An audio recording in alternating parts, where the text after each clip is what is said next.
ನಮಸ್ತೆ ವೀಕ್ಷಕರೇ, ನಾನು ಪ್ರೇಮ್ ಶೇಖರ್. ಇನ್ನೂ ಭಾನುವಾರ ಬಂದಿಲ್ಲ, ನಾನಷ್ಟು ಬೇಗ ಹೇಗೆ ಬಂದುಬಿಟ್ಟೆ ಅಂತ ನೀವು ಆಲೋಚನೆ ಮಾಡ್ತಾ ಇದ್ದೀರಾ. ವಾರದ ಮಧ್ಯದಲ್ಲೂ ಒಮ್ಮೆ ನಿಮ್ಮನ್ನು ಭೇಟಿಯಾದರೆ ನಿಮ್ಮ ಜೊತೆ ಒಂದು ಮುಖ್ಯವಾದ ವಿಷಯದ ಬಗ್ಗೆ ಮಾತಾಡಿದ್ರೆ ಹೇಗೆ ಅಂತ ಆ ಪ್ರಕಾರ ಇವತ್ತು ನಿಮ್ಮ ಮುಂದೆ ಬಂದಿದ್ದೀನಿ. ಓಕೆ, ನಾವು ಇವತ್ತು ಒಂದು ಬಹಳ ಮುಖ್ಯವಾದಂಥ ಒಂದು ವಿಷಯವನ್ನು ಚರ್ಚೆಗೆ ತಗೊಳ್ಳೋಣ. ನೋಡಿ, ಮೊನ್ನೆ ಜನವರಿ 30 ಹುತಾತ್ಮರ ದಿನ. ಅದು ಮಹಾತ್ಮ ಗಾಂಧಿಯವರ ಹತ್ಯೆಯಾಗಿ 76 ವರ್ಷಗಳು ಪೂರ್ಣ ಆದವು ಅಂತ ಎಲ್ಲ ಕಡೆ ಲೇಖನಗಳು ಬಂದವು ಮತ್ತು ಏನೇನೋ ಕಾರ್ಯಕ್ರಮಗಳು ನಡೆದವು. ಇಂಥ ಸಂದರ್ಭದಲ್ಲಿ ಗಾಂಧಿ ಹತ್ಯೆಯ ಕುರಿತಾಗಿ ಪ್ರಕಟವಾಗಿರುವಂಥ ಒಂದು ಪುಸ್ತಕದ ಪರಿಚಯವನ್ನು ನಿಮಗೆ ಮಾಡ್ತೀನಿ. ಇಡೀ ಪುಸ್ತಕದ ಪರಿಚಯ ಆಗೋದಿಲ್ಲ, ಅಲ್ಲಿ ಒಂದೆರಡು ಮುಖ್ಯವಾದ ವಿಷಯಗಳ ಬಗ್ಗೆ. ಓಕೆ, ಈ ಕೃತಿ ಗಾಂಧಿ ಹತ್ಯೆ ಕಿ ಪ್ರಾಮಾಣಿಕ ಪಡತಾಲ್, ಗಾಂಧಿ ಹತ್ಯೆಯ ಪ್ರಾಮಾಣಿಕ ತನಿಖೆ. ಇದನ್ನು ಬರೆದಿರೋರು ಹಿರಿಯ ಪತ್ರಕರ್ತ ಪ್ರಖರ್ ಶ್ರೀವಾಸ್ತವ, ಡಿ ನ್ಯೂಸ್ನಲ್ಲಿ ಅವರು ಕನ್ಸಲ್ಟಿಂಗ್ ಎಡಿಟರ್. ಈ ಪುಸ್ತಕ ಯಾಕೆ ನಮಗೆ ಮುಖ್ಯ ಆಗ್ತದೆ ಅಂತ ಹೇಳಿದ್ರೆ, ಇದುವರೆಗೆ ಉದ್ದೇಶಪೂರ್ವಕವಾಗಿ ಬೆಳೆಸ್ಕೊಂಡು ಜನ ಮನದಲ್ಲಿ ಪ್ರತಿ ವರ್ಷ ಅಕ್ಟೋಬರ್ 2, ಜನವರಿ 30 ಅದೆಷ್ಟೋ ಲೇಖನಗಳ ಮೂಲಕ, ಮಾತುಗಳ ಮೂಲಕ ಜನಮನದಲ್ಲಿ ಒಂದೇ ಸಮನೆ ಬಿತ್ತುತ್ತಾ ಹೋಗ್ತಾ ಇರುವಂಥ ಕೆಲವು ಮಿಥ್ಯಗಳನ್ನು ಪ್ರಖರ್ ಶ್ರೀವಾಸ್ತವ ಈ ಕೃತಿಯಲ್ಲಿ ಬಹಿರಂಗಪಡಿಸಿ. ಎಲ್ಲವನ್ನೂ ಮಾತಾಡೋದಕ್ಕೆ ಆಗೋದಿಲ್ಲ, ನಮ್ಮ ಕೈಯಲ್ಲಿ ಸಮಯನೂ ಇರೋದಿಲ್ಲ. ಸೊ ನಾನು 2 ವಿಷಯಗಳನ್ನ ಎತ್ಕೋತೀನಿ, ಅದನ್ನು ಸಂಕ್ಷಿಪ್ತವಾಗಿ ಹೇಳ್ತೀನಿ. ಒಂದು, ನೋಡಿ, ನಾಥುರಾಮ್ ಗೋಡ್ಸೆ ಹೇಳಿದ್ದು ಪಾಕಿಸ್ತಾನಕ್ಕೆ 55 ಕೋಟಿ ರೂಪಾಯಿಗಳನ್ನ ಕೊಡಬೇಕು ಇಂಡಿಯಾ ಅಂತ ಮಹಾತ್ಮ ಗಾಂಧಿ ಒತ್ತಾಯ ಮಾಡಿ ಅಮರಣ ಅಂತ ಉಪವಾಸ ಕೂತ್ಕೊಂಡದ್ದು. ಆ ಮೂಲಕ ನೆಹರು ಸರ್ಕಾರವನ್ನು ಒಂದು ರೀತಿಯ ಅದನ್ನು ಒತ್ತಡಕ್ಕೆ ಸಿಲಿಸೋಕೆ ಪ್ರಯತ್ನ ಪಟ್ಟದ್ದು. ಅದು ಯಾವಾಗ ಪಾಕಿಸ್ತಾನ ಕಾಶ್ಮೀರದಲ್ಲಿ ನಮ್ಮ ವಿರುದ್ಧ ಅಗ್ರೆಷನ್ ಮಾಡ್ತಾ ಇದ್ದ ಸಮಯದಲ್ಲಿ, ನಮ್ಮ ಸೇನೆ ಪಾಕಿಸ್ತಾನಿ ಸೇನೆಯ ಜೊತೆಯಲ್ಲಿ ಕಾಶ್ಮೀರದಲ್ಲಿ ಯುದ್ಧ ಮಾಡ್ತಾ ಇರೋ ಸಮಯದಲ್ಲಿ, ಅದರಿಂದ ಬೇಸರ ಪಟ್ಟುಕೊಂಡು ಅದರಿಂದ ನೊಂದು ತಾನು ಗಾಂಧಿಯವರ ಹತ್ಯೆಗೆ ಮನಸ್ಸು ಮಾಡಿದೆ ಅಂತ ಗೋಡ್ಸೆ ಹೇಳಿರು. ಹೌದು, ಆ ಹಣವನ್ನು ಪಾಕಿಸ್ತಾನಕ್ಕೆ ಕೊಟ್ಟಿದ್ರೆ ಆ ಹಣ ನಮ್ಮ ವಿರುದ್ಧವೇ ಬಳಕೆ ಆಗ್ತಾ ಇತ್ತು. ಪಾಕಿಸ್ತಾನದಾಗ ಹಣನೂ ಇರಲಿಲ್ಲ ಯುದ್ಧ ಮಾಡೋದಕ್ಕೆ. ಆದರೂ ಸಹ ಹೈದರಾಬಾದ್ನ ನಿಜಾಮ್ನಿಂದ 20 ಕೋಟಿ ರೂಪಾಯಿಗಳನ್ನು ಪಾಕಿಸ್ತಾನ ತಗೊಂಡಿತ್ತು. ಅದರ ಜೊತೆಯಲ್ಲಿ ಈ 55 ಕೋಟಿ ನಾವೇ ಕೊಟ್ಟರೆ ಆಗ ಪಾಕಿಸ್ತಾನದ ಸೇನಾ ಶಕ್ತಿ ನಮ್ಮ ವಿರುದ್ಧ ಹೋರಾಡೋ ಶಕ್ತಿ ಇನ್ನೆಷ್ಟು ಹೆಚ್ಚಾಗ್ಬೋದು. ಸೊ ಕೋಲ್ ಕೊಟ್ಟು ಹೊಡೆಸ್ಕೊಳ್ಳುವಂಥ ಸ್ಥಿತಿ ನಮ್ಮದು. ಇಂಥ ಸ್ಥಿತಿಗೆ ಗಾಂಧಿ ನಮ್ಮನ್ನು ತಳ್ತಾ ಇದ್ರು. ಹೀಗಾಗಿ ಯಾವುದೇ ಭಾರತೀಯ ಗಾಂಧಿಯವರ ಬಗ್ಗೆ ಬೇಸರ ಆಗೋದು ಸಹಜವೇ ಆಗಿತ್ತು ಅಲ್ವಾ. ಸೊ ಆದರೆ ಒಂದು 48ರಿಂದನೂ ಒಂದು ಉದ್ದೇಶಪೂರ್ವಕವಾಗಿ ಒಂದು ಮಿಥ್ಯೆಯನ್ನು ಚಾಲ್ತಿಲಿಟ್ಟುಕೊಂಡು ಬರಲಾಗಿದೆ. ಏನು ಅಂತ ಹೇಳಿದ್ರೆ, ಈ 55 ಕೋಟಿ ಏನೋ ಕಾರಣ ಆಗಿರಲಿಲ್ಲ. ನಾಥುರಾಮ್ ಗೋಡ್ಸೆಗೆ ಗಾಂಧಿಯವರ ಬಗ್ಗೆ ಬಹಳ ಹಿಂದಿನಿಂದಲೂ ದ್ವೇಷ ಇತ್ತು. ಅವರನ್ನು ಕೊಲ್ಲೋದಕ್ಕೆ ಗೋಡ್ಸೆ ಬಹಳ ಹಿಂದಿನಿಂದಲೂ ಪ್ರಯತ್ನ ಪಟ್ಟದ್ದು ಉಂಟು.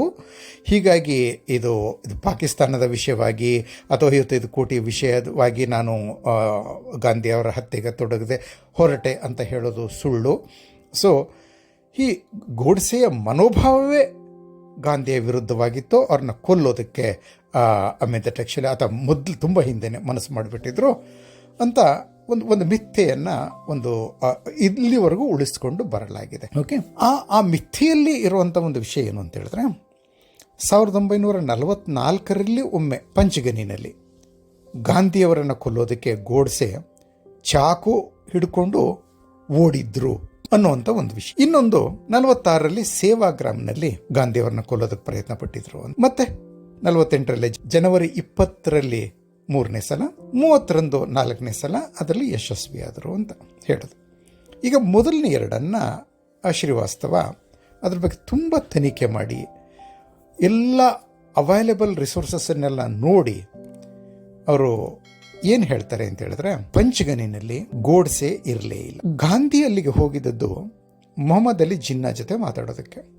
ಆಗ ನಾರಾಯಣ್ ಆಪ್ಟೆ ಗೊತ್ತಲ್ಲ, ಗಾಂಧಿ ಹತ್ಯೆಯ ಆಪಾದನೆ ಅವರ ಮೇಲೂ ಬಂತು. ಹೀಗೆ ಗೋಡ್ಸೆ ಅವರ ಜೊತೆ ಆಪ್ಟೆ ಅವರನ್ನು ಸಹ ಗಲ್ಲಿಗೇರಿಸಲಾಯಿತು. ಇದು ನಿಮಗೆ ಗೊತ್ತೇ ಇರಬೇಕು. ಆಗ ನಾರಾಯಣ್ ಆಪ್ಟೆ ಒಂದು 20-30 ಯುವಕರನ್ನ ಕರ್ಕೊಂಡು ಅಲ್ಲಿ ಹೋಗಿ ಗಾಂಧಿ ವಿರುದ್ಧ ಪ್ರದರ್ಶನ ಮಾಡಿದರು. ಗಾಂಧಿ ಮುರ್ದಾಬಾದ್, ಗಾಂಧಿ ಗೋ ಬ್ಯಾಕ್ ಅಂತ.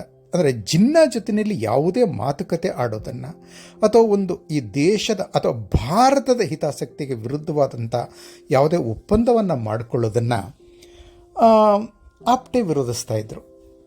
ಈ ಒಂದು ಕಾರಣಕ್ಕಾಗಿ ಅವರೊಂದು ಗುಂಪು ಮಾಡಿಕೊಂಡು ಗಾಂಧಿ ವಿರುದ್ಧ ಘೋಷಣೆಯನ್ನು ಕೂಗಿದರು.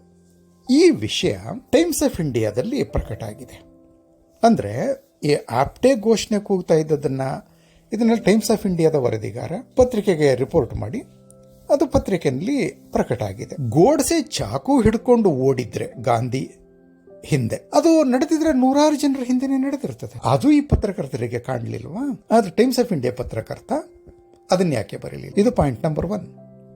ಇನ್ನೊಂದು ಏನು ಹೇಳ್ತಾರೆ ಅಂದರೆ, ಲಾಲ್ ಬಹದ್ದೂರ್ ಶಾಸ್ತ್ರಿ ಅವರ ಕಾಲದಲ್ಲಿ ಗಾಂಧಿ ಹತ್ಯೆ ಅಂದರೆ ಈ ವಿಷಯಗಳ ಕುರಿತಾಗಿನೇ ಒಂದು ಕಪೂರ್ ಕಮಿಷನ್ ಅಂತ ಒಂದು ತನಿಖಾ ಒಂದು ಸಮಿತಿಯನ್ನು ನೇಮಕ ಮಾಡಲಾಗಿತ್ತು.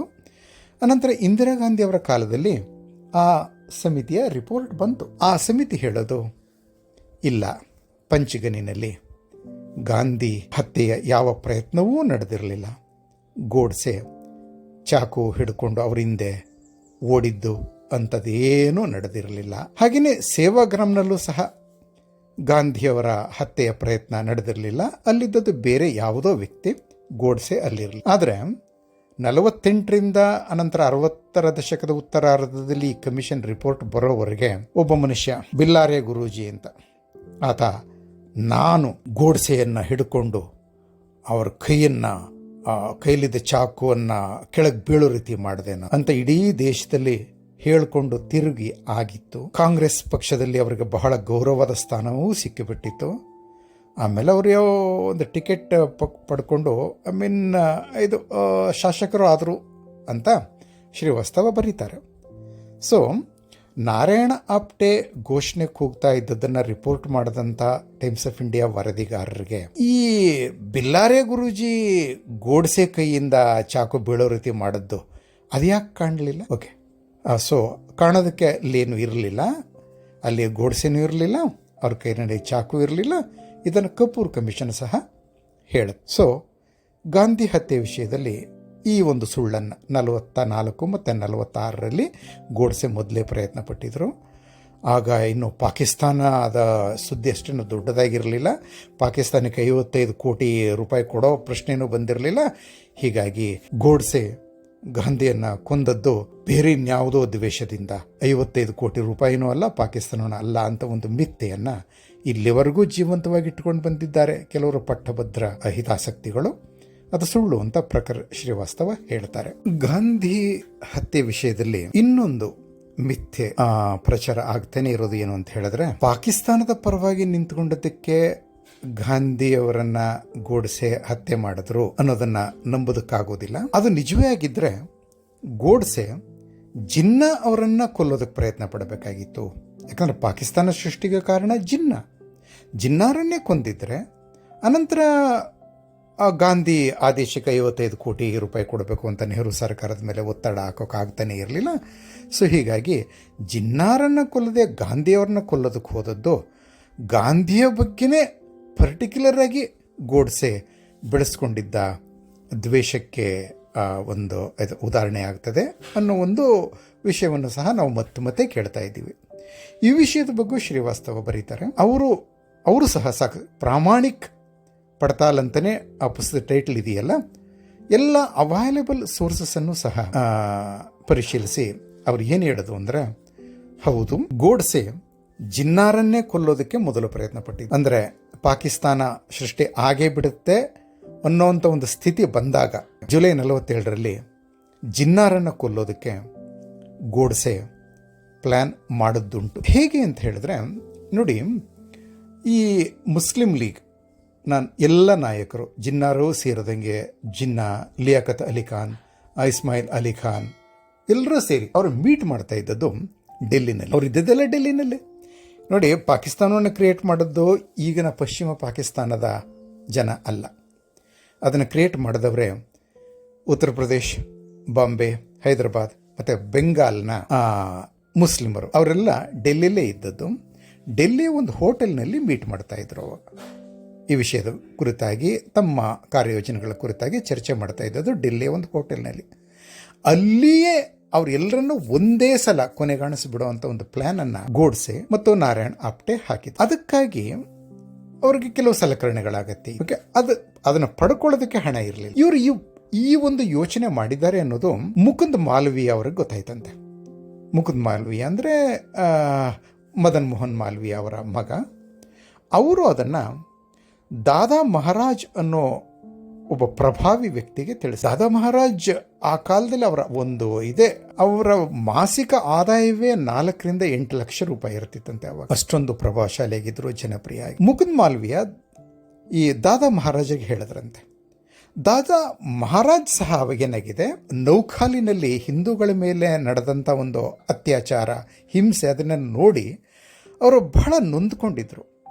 ಹೀಗಾಗಿ ಜಿನ್ನಾ ಅವರನ್ನು ಕೊಲ್ಲೋದಕ್ಕೆ ಗೋಡ್ಸೆ ಮತ್ತು ಆಪ್ಟೆ ಮಾಡಿರೋವಂಥ ಒಂದು ಆಲೋಚನೆ, ವಿಚಾರ ಅವ್ರಿಗೂ ಅದು ಭಾಳ ಇಷ್ಟ ಆಯಿತು. ಹೀಗಾಗಿ ಅವರು ತಾವಾಗೇ ಕಾಂಟ್ಯಾಕ್ಟ್ ಮಾಡಿದ್ರಂತೆ ಇವರಿಬ್ಬರನ್ನು. ಆಗ ಗೋಡ್ಸೆ ಹೇಳಿದ್ದು, ನಮಗೆ ಮಾರ್ಟರ್ನ ಅಗತ್ಯ ಇದೆ. ಆ ಒಟ್ಟಾರೆಗೆ ಇಡೀ ಮುಸ್ಲಿಂ ಲೀಗನ ಎಲ್ಲರನ್ನೂ ಸಹ ಒಂದೇ ಸಲ ಮುಗಿಸಿಬಿಡೋದಕ್ಕೆ. ಅದಕ್ಕಾಗಿ ನಮಗೆ ಒಂದು 5,000 ರೂಪಾಯಿಗಳ ಅಗತ್ಯ. ಆಗ ದಾದಾ ಮಹಾರಾಜ್ ಅವರಿಗೆ 5,000 ರೂಪಾಯಿ ಕೊಟ್ರಂತೆ. ಆದರೆ ಇದೆಲ್ಲ ಹಣ ಬಂದು ಗೋವಾದಲ್ಲಿ ಪೋರ್ಚುಗೀಸ್ ಸೈನಿಕರಿಂದ ಈ ಅಗತ್ಯವಾದಂಥ ಮಾರ್ಟರ್ಗಳನ್ನ ಪಡ್ಕೊಳ್ಳೋದಕ್ಕೆ ಸಮಯ ತಗೊಂಡ್ಬಿಡ್ತು. ಗೋವಾದಲ್ಲಿ ಅವಾಗ ಗೊತ್ತಲ್ಲ, ಪೋರ್ಚುಗೀಸ್ ಆಡಳಿತ ಇತ್ತು. ಅಲ್ಲಿಯ ಸೈನಿಕರು ಅಲ್ಲಿಯ ಸರ್ಕಾರದ ಕಣ್ಣು ತಪ್ಪಿಸಿ ಕೆಲವು ವಸ್ತುಗಳನ್ನು ಮಾರ್ತಾ ಇದ್ರು. ಅದನ್ನು ಅವರಿಂದ ಈ ಒಂದು ಮಾರ್ಟರ್ನ ಪಡ್ಕೊಂಡು ತರೋ ಒಳಗೆ ಜಿನ್ನಾ ಮತ್ತು ಅವರ ಸಂಗಡಿಗರು ಪಾಕಿಸ್ತಾನಕ್ಕೆ ಹೊರಟೋಗಾಗಿತ್ತು. ಡೆಲ್ಲಿ ಬಿಟ್ಟು ಕರಾಚಿಗೆ ಹೊರಟೋಗಿ. ಸೊ ಒಂದು ಅವಕಾಶ ತಪ್ಪೋಯ್ತು. ಮತ್ತೇನೋ ಪ್ರಯತ್ನ ಪಟ್ಟರಂತೆ. ಅಂದರೆ ಇನ್ನೊಂದು ಸಲ ಆ ಯೋಜನೆಯನ್ನು ಹಾಕಿದ್ರು. ಜಿನ್ನಾ ಅವ್ರಿಗೆ ಕ್ಯಾನ್ಸರ್ ಇತ್ತು ಮತ್ತು ಕ್ಷಯ ಸಹ ಇತ್ತು. ಕ್ಯಾನ್ಸರ್ ಆ್ಯಕ್ಚುಲಿ ಅದನ್ನು ಮುಚ್ಚಿಡಲಾಗಿತ್ತು. ಅದರ ಕ್ಷಯ ಸಹ ಹೆಚ್ಚು ಜನಕ್ಕೆ ಗೊತ್ತಾಗಿರಲಿಲ್ಲ. ಅದಕ್ಕೋಸ್ಕರ ಅವರು ಟ್ರೀಟ್ಮೆಂಟ್ಗೆ ಸೆಪ್ಟೆಂಬರ್ ಅಕ್ಟೋಬರ್ನಲ್ಲಿ ಸ್ವಿಟ್ಜರ್ಲ್ಯಾಂಡ್ಗೆ ಹೋಗೋ ಪ್ಲ್ಯಾನ್ ಇಟ್ಟು. ಆಗ ಸ್ವಿಟ್ಜರ್ಲ್ಯಾಂಡ್ಗೆ ಹೋಗಿ ಅಲ್ಲಿ ಹತ್ಯೆ ಮಾಡುವ ಅಂತ ಆಲೋಚನೆ ಮಾಡಿದ್ರಂತೆ ಗೋಡ್ಸೆ ಮತ್ತು ಆಪ್ಟೆ. ಆದರೆ ಏನಾಯಿತು, ಆ ಸಮಯದಲ್ಲೇ ಪಾಕಿಸ್ತಾನವನ್ನು ಒಂದುಗೂಡಿಸೋದು, ಅಲ್ಲಿಯೂ ಸಹ ಬೇರೆ ಬೇರೆ ಸ್ಮಾಲ್ ಸ್ಟೇಟ್ಸ್, ನೇಟಿವ್ ಸ್ಟೇಟ್ಸ್ ಇದ್ವಲ್ಲ, ಅವುಗಳನ್ನೆಲ್ಲ ನಮ್ಮ ಸರ್ದಾರ್ ಪಟೇಲ್ ನಮ್ಮಲ್ಲಿ ನೇಟಿವ್ ಸ್ಟೇಟ್ಸನ್ನು ಇಂಡಿಯಾಗೆ ಒಂದುಗೂಡಿಸಿದ್ರಲ್ಲ, ಅದೇ ಥರ ಅಲ್ಲಿಯೂ ಸಹ ಮಾಡಬೇಕಾಗಿತ್ತು. ಆ ಕೆಲಸದಲ್ಲಿ ಬ್ಯುಸಿ ಆದರು ಜಿನ್ನಾ. ಆಮೇಲೆ ಅಕ್ಟೋಬರ್ ಬಂದು ಕಾಶ್ಮೀರದ ಯುದ್ಧ ಶುರುವಾಗೋಯಿತು. ಹೀಗಾಗಿ ಅವರು ಅಲ್ಲಿಗೂ ಹೋಗಲಿಲ್ಲ. ಸೊ ಈ ಒಂದು ಪ್ರಯತ್ನವೇ ಸಹ ನಿಂತು ಹೋಗ್ಬಿಡ್ತು. ಹೀಗಾಗಿ ಗೋಡ್ಸೆ ಜಿನ್ನಾರನ್ನು ಕೊಲ್ಲೋದಕ್ಕೆ ಮೊದಲು ಪ್ರಯತ್ನ ಪಟ್ಟದ್ದು. 2 ಸಲ ಆಲೋಚನೆ ಮಾಡಿದ್ರು. ಅದು ಈ ಕಾರಣಗಳಿಂದ ಯಶಸ್ವಿ ಆಗಲಿಲ್ಲ. ಗಾಂಧಿಯವರ ಹತ್ಯೆಯ ಬಗ್ಗೆ ಅವರು ವಿಚಾರ ಮಾಡಿದ್ದು ಜನವರಿ 48ರಲ್ಲಿ. ಅದು ಜನವರಿ 2ನೇ ವಾರದಲ್ಲಿ ಗಾಂಧಿ ಪಾಕಿಸ್ತಾನಕ್ಕೆ 55 ಕೋಟಿ ರೂಪಾಯಿ ಕೊಡಲೇಬೇಕು ಅಂತ ಉಪವಾಸ ಕೂತ್ಕೊಂಡು ಬಿಟ್ರಲ್ಲ, ಆವಾಗ. ಅದಕ್ಕೆ ಮೊದಲು ಗಾಂಧಿ ಹತ್ಯೆಯ ಯಾವ ವಿಚಾರವೂ ಗೋಡ್ಸೆ ಮತ್ತು ಆಪ್ಟೆಗೆ ಇರಲಿಲ್ಲ ಅಂತ ಪ್ರಖರ್ ಶ್ರೀವಾಸ್ತವ ಆಧಾರಗಳ ಸಹಿತವಾಗಿ ತಮ್ಮ ಕೃತಿಯಲ್ಲಿ ಹೇಳಿದ್ದಾರೆ. ಹಾಗಿದ್ದ ಮೇಲೆ ಈ ವಿಷಯಗಳು ಆ ದಿನ ಯಾರಿಗೂ ಗೊತ್ತಾಗಲಿಲ್ಲ. ಪಂಚಗನಿನಲ್ಲಿ ನಾರಾಯಣ್ ಆಪ್ಟೆ ಇದ್ದದ್ದು, ಘೋಷಣೆಗೆ ಹೋಗಿದ್ದು ಅವರೇ. ನಾಥುರಾಮ್ ಗೋಡ್ಸೆ ಅಲ್ಲೇನು ಚಾಕು ಹಿಡ್ಕೊಂಡು ಗಾಂಧಿಯವರ ಹಿಂದೆ ಓಡಿರಲಿಲ್ಲ. ಆದರೂ ಸಹ ಈ ಸುಳ್ಳುಗಳು ಯಾಕೆ ಪ್ರಚಾರ? ಮತ್ತೆ ಗೋಡ್ಸೆ ಪಾಕಿಸ್ತಾನದ ಸೃಷ್ಟಿಯ ಬಗ್ಗೆ, ಪಾಕಿಸ್ತಾನದ ಪರವಾಗಿ ಮಾತಾಡೋರ ಬಗ್ಗೆ ಅವರು ಬೇಸರ ಅಥವಾ ಸಿಟ್ಟು ಮಾಡ್ಕೊಂಡಿದ್ರೆ ಗಾಂಧಿಯವರ ಬದಲು ಜಿನ್ನಾರನ್ನ ಕೊಲ್ಲಬೇಕಾಗಿತ್ತು. ಹೀಗಾಗಿ ಗೋಡ್ಸೆ ಪಾಕಿಸ್ತಾನದ ವಿರೋಧಿಯಲ್ಲ, ಕೇವಲ ಗಾಂಧಿ ವಿರೋಧಿಯಾಗಿದ್ರು ಅನ್ನೋ ವಿಷಯಗಳನ್ನ ಯಾಕೆ ಇಲ್ಲಿವರೆಗೂ ಸಹ ವರ್ಷನೂ ಪ್ರಚಾರ ಮಾಡ್ತಾ ಬರಲಾಗಿದೆ. ಇದೊಂದು ಈ ಲೆಫ್ಟ್ ಲಿಬರಲ್ ಹಿಸ್ಟೋರಿಯನ್ಸ್ದು ಅಜೆಂಡಾನೇ ಇದು. ಆಕ್ಚುಲಿ ಇದು ನೆಹರೂದು ಅಜೆಂಡಾ. ಗೋಡ್ಸೆಯನ್ನ ಆ ರೀತಿ ಬಿಂಬಿಸೋದು, ಆ ಮೂಲಕ RSS ಅನ್ನ ಒಂದು ಕೆಟ್ಟ ಆರ್ಗನೈಸೇಷನ್ ರೀತಿಯಲ್ಲಿ ಗಾಂಧಿ ಹತ್ಯೆಯ ಆರೋಪ ಹೊತ್ತಂತಹ ಸಂಘಟನೆ ಅನ್ನೋ ಹೆಸರನ್ನ ಅದಕ್ಕೆ ಇಟ್ಟು ಅದನ್ನ ದೂರ ಇಡೋದು ನ್ಯಾಷನಲ್ ಪಾಲಿಟಿಕ್ಸ್ ಇಂದ. ಇದು ನೆಹರು ಅವರ ಅಜೆಂಡಾ. ಯಾಕೆ ಅಂತ ಹೇಳಿದ್ರೆ ಆ ಕಾಲದಲ್ಲಿ ಪಾಕಿಸ್ತಾನ ಸೃಷ್ಟಿಯನ್ನು ವಿರೋಧಿಸಿದ್ದು RSS ಮಾತ್ರ. ಮುಸ್ಲಿಂ ಲೀಗ್ ಅದನ್ನ ಕೇಳ್ತು, ಬ್ರಿಟಿಷ್ ಸರ್ಕಾರ ಒಪ್ಕೊಳ್ತು, ಕಾಂಗ್ರೆಸ್ ಸಹ ಒಪ್ಕೋತು. ಅಂದರೆ ಅಖಂಡ ಭಾರತದ ಪರವಾಗಿ ಮಾತಾಡ್ತಾ ಇದ್ದದ್ದು RSS ಮಾತ್ರ. ಹೀಗಾಗಿ ತನಗೆ RSS ಅತಿ ದೊಡ್ಡ ಪ್ರಬಲ ವಿರೋಧಿಯಾಗಿ ಬೆಳಿಬೋದು ಅನ್ನೋ ಭಯ ನೆಹರುಗೆ ಇದ್ದೇ. ಹಿಂದೂ ಮೆಜಾರಿಟಿ ದೇಶ RSS ಅನ್ನು ಬೆಂಬಲಿಸುತ್ತೆ, ತನ್ನ ಅಧಿಕಾರ ಹೆಚ್ಚು ದಿನ ಉಳಿಯೋದಿಲ್ಲ ಅಂತ. ಇಂಥ ಒಂದು ಅಪಾಯವನ್ನ, ತನಗಾಗುವಂತ ಒಂದು ಅಪಾಯವನ್ನ ಮನಗಂಡೆ ನೆಹರು RSS ಅನ್ನ ಜನಮನದಿಂದ ದೂರ ಮಾಡೋದಕ್ಕೆ ಗಾಂಧಿ ಹತ್ಯೆಯನ್ನ ಉಪಯೋಗಿಸಿಕೊಂಡದ್ದು ನಮಗೆಲ್ಲ ಗೊತ್ತೇ ಇದೆ. ಹೀಗಾಗಿ ಈ ಕಾರಣಕ್ಕಾಗಿಯೇ ಗೋಡ್ಸೆ ಅವರನ್ನು ಸಹ ಹೀಗೆ, ಗೋಡ್ಸೆ ಪಾಕಿಸ್ತಾನದ ವಿರೋಧಿ ಅಲ್ಲ, ಕೇವಲ ಗಾಂಧಿ ವಿರೋಧಿ, ಅಂದ್ರೆ RSS ಗಾಂಧಿ ವಿರೋಧಿ, ಪಾಕಿಸ್ತಾನದ ವಿರೋಧಿ ಅಲ್ಲ ಅನ್ನೋ ಒಂದು ವ್ಯವಸ್ಥಿತವಾದಂಥ ಒಂದು ಮಿಥ್ಯೆಯನ್ನ ಇಲ್ಲಿವರೆಗೂ ಪ್ರಚಾರ ಮಾಡಿಕೊಂಡು ಬರಲಾಗಿದೆ. ಇದನ್ನೆಲ್ಲ ಪ್ರಖರ್ ಶ್ರೀವಾಸ್ತವ ವಿವರವಾಗಿ ಹೇಳ್ತಾರೆ. ಅವರು ಆ ದಿನಗಳ ನ್ಯೂಸ್ ಪೇಪರ್ ರಿಪೋರ್ಟ್ಸನ್ನು ಓದಿದ್ದಾರೆ. ಮತ್ತೆ ಅಲ್ಲಿ ಗಾಂಧಿ ಹತ್ಯೆ ವಿಷಯದಲ್ಲಿ ರೆಡ್ ಫೋರ್ಟ್ನಲ್ಲಿ ಒಂದು ಸ್ಪೆಷಲ್ ಕೋರ್ಟನ್ನು ಸೆಟಪ್ ಮಾಡಿದ್ರಲ್ಲ, ಆ ಕೋರ್ಟ್ನ ಎಲ್ಲ ದಾಖಲೆಗಳನ್ನು ಪರಿಶೀಲಿಸಿದ್ದಾರೆ. ನ್ಯಾಷನಲ್ ಆರ್ಕೈವ್ಸಲ್ಲಿ ಇವೆಲ್ಲವೂ ಈ ದಾದಾ ಮಹಾರಾಜ್ ಸಹ ಆ ಕೋರ್ಟ್ಗೆ ಹೇಳಿದ್ದು, ಹೌದು ನಾನು 5,000 ರೂಪಾಯಿ ಕೊಟ್ಟಿದ್ದೆ ಇವರಿಗೆ ಅಂತ ಹೇಳಿದ್ದು, ಅದೂ ಸಹ ಅಲ್ಲಿ ರೆಕಾರ್ಡ್ ಆಗಿದೆ. ಅದೂ ಸಹ ನ್ಯಾಷನಲ್ ಆರ್ಕೈವ್ಸಲ್ಲಿ ಇದೆ. ಅದೆಲ್ಲವನ್ನೂ ಇಟ್ಟುಕೊಂಡು ಸುಳ್ಳನ್ನು ಪ್ರಚಾರ ಮಾಡೋದಕ್ಕೆ ಲೆಫ್ಟ್ ಲಿಬರಲ್ ಹಿಸ್ಟೋರಿಯನ್ಸ್ ಹೊರಟರು. ನೆಹರು ಅವರ ಒಂದು ಇಂಗಿತಕ್ಕೆ ಅನುಗುಣವಾಗಿಯೇ. ಸೊ ಅವರ ಈ ಒಂದು ಕುತಂತ್ರವನ್ನು ಶ್ರೀವಾಸ್ತವ ಈ ಕೃತಿಯಲ್ಲಿ ಬಯಲುಗೊಳಿಸಿದ್ದಾರೆ. 164 ಸಾಕ್ಷಿಗಳನ್ನು ಆ ವಿಶೇಷ ನ್ಯಾಯಾಲಯ ಕರೆದು ಅವ್ರ ಹೇಳಿಕೆಗಳನ್ನ ದಾಖಲು ಮಾಡಿಕೊಳ್ತು. ಅದನ್ನೆಲ್ಲವೂ ಪರಿಶೀಲಿಸಿದ್ದಾರೆ. ಅಂದರೆ ನ್ಯೂಸ್ ಪೇಪರ್ ರಿಪೋರ್ಟ್ಸ್, ಮತ್ತು ಕೋರ್ಟ್ನ ಪ್ರೊಸೀಡಿಂಗ್ಸ್, ಮತ್ತು ಕಪೂರ್ ಕಮಿಷನ್ ರಿಪೋರ್ಟ್, ಹೀಗೆ ಸಂಬಂಧಪಟ್ಟ ಎಲ್ಲ ದಾಖಲೆಗಳನ್ನು ಪರಿಶೀಲಿಸಿ ಪ್ರಖರ್ ಶ್ರೀವಾಸ್ತವ ಆ 2 ವಿಷಯಗಳು ಸುಳ್ಳು, ಆದರೆ ಪ್ರತಿ ವರ್ಷ ಅದನ್ನು ಜೀವಂತವಾಗಿ ಉಳಿಸ್ಕೊಂಡು ಬರುವಂಥ ಒಂದು ಪ್ರಯತ್ನ ನಡೀತಾ ಇದೆ ಅಂತ ಹೇಳ್ತಾರೆ. ಅಂದರೆ ಇಲ್ಲಿ ಗಾಂಧಿ ಹತ್ಯೆಯನ್ನು ಒಂದು ರಾಜಕೀಯ ಅಸ್ತ್ರವಾಗಿ ಕಾಂಗ್ರೆಸ್ ಮತ್ತು ಅದರ ಸಮರ್ಥಕರಾದಂಥ ಲೆಫ್ಟ್ ಲಿಬರಲ್ ಥಿಂಕರ್ಸ್, ಹಿಸ್ಟೋರಿಯನ್ಸ್ ಹೇಗೆ ಇನ್ನೂ ಜೀವಂತವಾಗಿ ಬಳಸ್ಕೊಳ್ತಾ ಇದ್ದಾರೆ ಅನ್ನೋದರ ಒಂದು ಉದಾಹರಣೆ ನಮಗೆ ಸಿಗುತ್ತೆ. ಗಾಂಧಿ ಹತ್ಯೆಯೂ ಒಂದು ರಾಜಕೀಯ ಅಸ್ತ್ರ ಆಗೋಯಿತು ಕಾಂಗ್ರೆಸ್ಗೆ ಮತ್ತು ಅದರ ಹಿಂಬಾಲಕರಾದಂಥ ಕಾಕಾ ಹಿಸ್ಟೋರಿಯನ್ಸ್ಗೆ. ಕಾಕಾ ಅಂದರೆ ಕಾಂಗ್ರೆಸ್ ಕಮ್ಯುನಿಸ್ಟ್ ಹಿಸ್ಟೋರಿಯನ್ಸ್ ಇವರಿಗೆ. ಸೊ ಈ ವಿಷಯ ನಿಮಗೆ ಆಸಕ್ತಿಕರ ಅನಿಸುತ್ತೆ ಅಂತ ನಾನು ಭಾವಿಸ್ತೀನಿ. ಮತ್ತೆ ಭಾನುವಾರ ಭೇಟಿಯಾಗೋಣ. ಬಾಯ್.